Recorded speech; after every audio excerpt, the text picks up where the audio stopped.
Мэдээ үргэлжилж байна. Өнөөдөр нийслэлийн засаг дарга бөгөөд Улаанбаатар хотын захирагч Батуулд иргэдийг хүлээн авч уулзсан байна.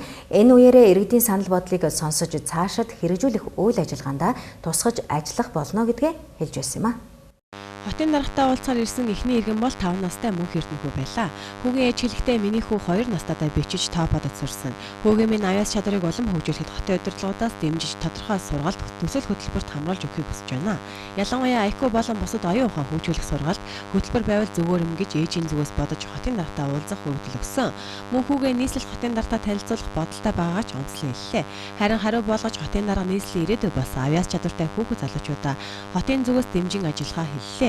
Хүүхдээ ийм сайхан хүмүүжүүлж байгаа эцэг ихээр бахархаж байна гэдгээ онцлон хэлсэн байна. Ийм хүүхэд анхудаа 5 настай хүүхэд хотын даргын урилгаар харшийн сүлд модны наадамд оролцож өвлийн өвгнөөс бэлэг авахар болсон байна.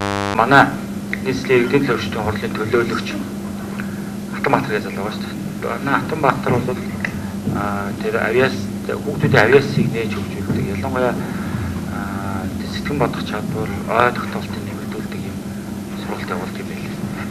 Тэгээд мэдээж одоо манай мөнх эрдэнэ бол өөрөө төрөлхийн заяасан юм авиастай сэтгэн бодох чадвартай, ой тогтоох чадвартай учраас тэр сургалт хэрэг сурах юм бол илүү болцоотой, илүү хөгжих болцоотой байх гэж бодож байна. Тэрэн дээр бид нөлөөлсөн үзүүлнэ. Тэгээд холбоотой байна. Харин дараагийн хүн бол Баянгол дүргийн иргэн Батчулан өөрийн зохион бүтээсэн захилгаан халаагуурыг хотын даргад танилцууллаа.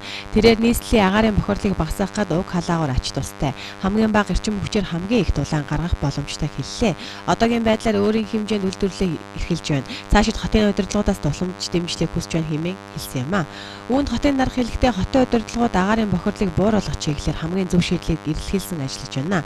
Захилгаан халаалт нь маш үр дүнтэй аргуудын нэг мөн. Та зохион бүтээсэн халаалтын төхөөрөмжийн аюулгүй эрсдэлгүй ажиллах тал дээр холбогдох байгууллагуудын дүгнэлтүүдийг гаргуулах хэрэгтэй гэдгийг хотын дарга онцолсон юм а.